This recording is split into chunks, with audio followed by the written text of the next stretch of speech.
Chelsea fans, I'm just shell-shocked, dumbfounded.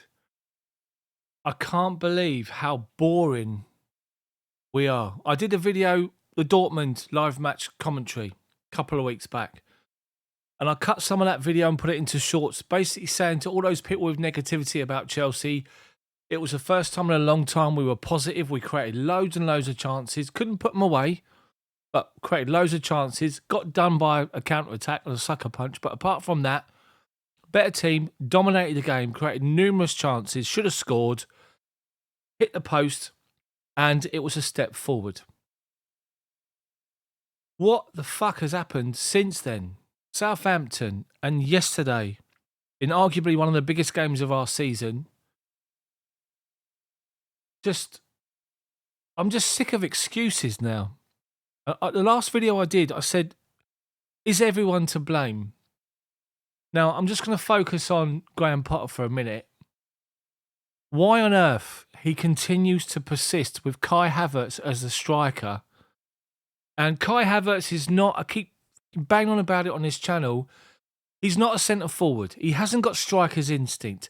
He makes runs that a number 10 would, out wide, dropping off. We've already got a wealth of players in the midfield area and an attacking, the area between the midfield and the attacking players. So why drop into that area? Because every time we get the ball and look up, there's nobody up front. Now, Aubameyang come on for 10 minutes and people are going to go about, Aubameyang's done nothing. Stick him on every single game from start to finish between now and the end of the season. He'll score you 10 to 15 goals, guaranteed. As long as you pass it to him. But Potter gets it totally wrong. He goes from playing two wingers to playing two number 10s. But again, it doesn't matter what formation you play.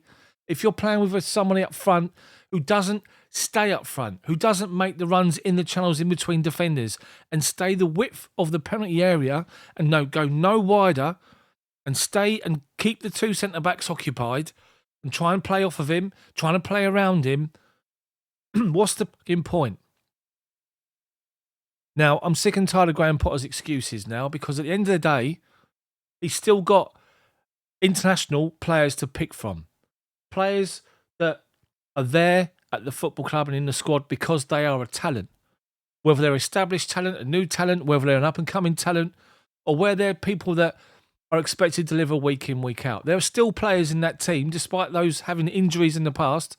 In the last few weeks, and the performances against Southampton and Tottenham have been absolute diabolical bullshit, boring as fuck. I'm getting to the point now where I've got the hump with it. And apologies for the language, but I'm trying to ascertain exactly how I feel here. Now, all of this is on the players as well, not just Graham Potter, and the players as well, because pass, poxy pass. How many more passes do you want to make in a game? Why are we not playing quick? Why are we not playing fluid? Why are we just going sideways to come backwards again? I guess, actually thinking about it, because of what I said about Havertz's position and runs and stuff like that. Chelsea are just so easy to defend against. Just sit back in a 5, make them all sit in front of you. No one's spinning off in behind. Nobody's trying to one drop off and one go in behind. It's so easy to defend against. We have become pathetic, boring, pathetic, and just an absolute shower of shit. To have the run of results we've had, to find ourselves in the position we are, we've turned into an absolute joke, by the way. And all those people that hate Chelsea for having the money in the first place and all this nonsense are loving it right now, and let them do so. I just want to point out one other thing as well, which I'm hearing. So Graham Potter and his family's had death threats. Shame on whoever you are. And I hope you people get locked up for it and get battered, because that is just a disgrace. Absolute disgrace. No one deserves that ever. To sort your fucking lives out, you horrible, horrible people. You should be locked up. Shocking.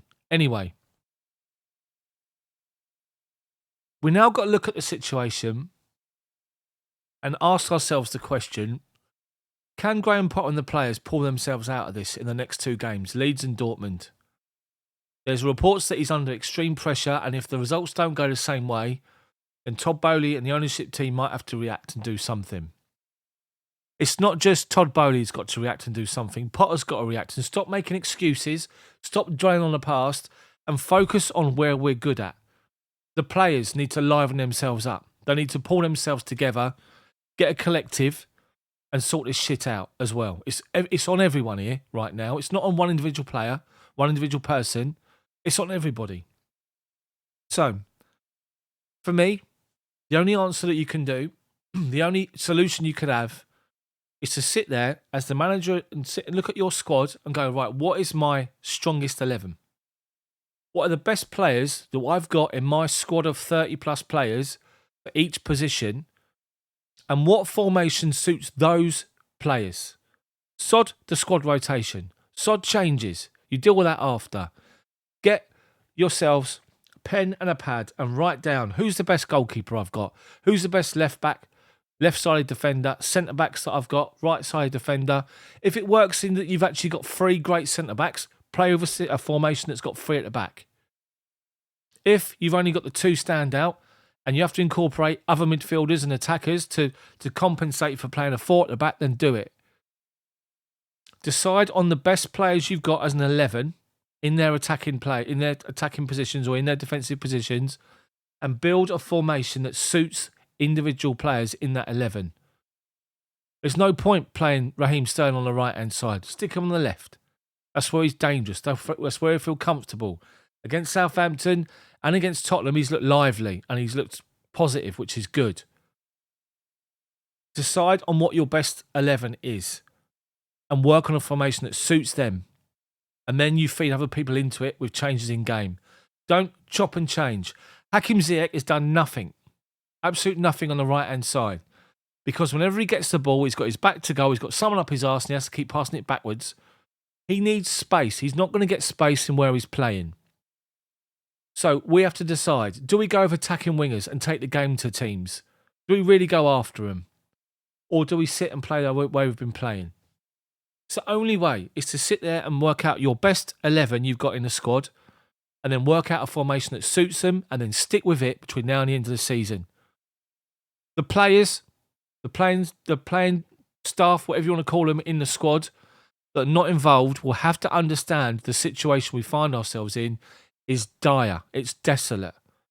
We're closer to the relegation area than the top 4. Top 4's gone. Europe's gone.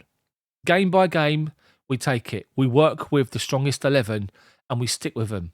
And those people then that are not in that 11 have got to double their efforts and work their asses off to get in. And those that are in the strongest 11 have got to work their asses off to stay in. Simple as that. There is no alternative here. It's the only way we're going to find ourselves getting forward, scoring goals, and hopefully push ourselves up that league. Because right now, it's embarrassing. We're a shower of shit, an absolute shambles. And it's just a disgrace. It's an absolute disgrace. And it's on everyone. Potter, the players, Bowley, everybody else. Why on earth flood that squad with loads and loads of players and give the manager 30 plus players to try and deal with? Why would you give a manager 3 different fucking 11s he could put out on a Saturday? It's a ridiculous situation. Anyway, I've had my rant. I've said what I've said in the last few videos. I honestly believe that Dortmund was a step forward and we've taken 2 steps backwards with Southampton and now Tottenham. And Tottenham hurts big time. Anyway, that's it from me. If any of what I said relates, you can relate to it, you've got the same opinion or got a different opinion, let me know in the comments section. Drop a like on the video for me, subscribe to the channel. And let's hope we get improvement because this is just shocking. It's embarrassing. And what hurts the most is boring. The Chelsea team that I love and adore is absolute boring right now. See you later.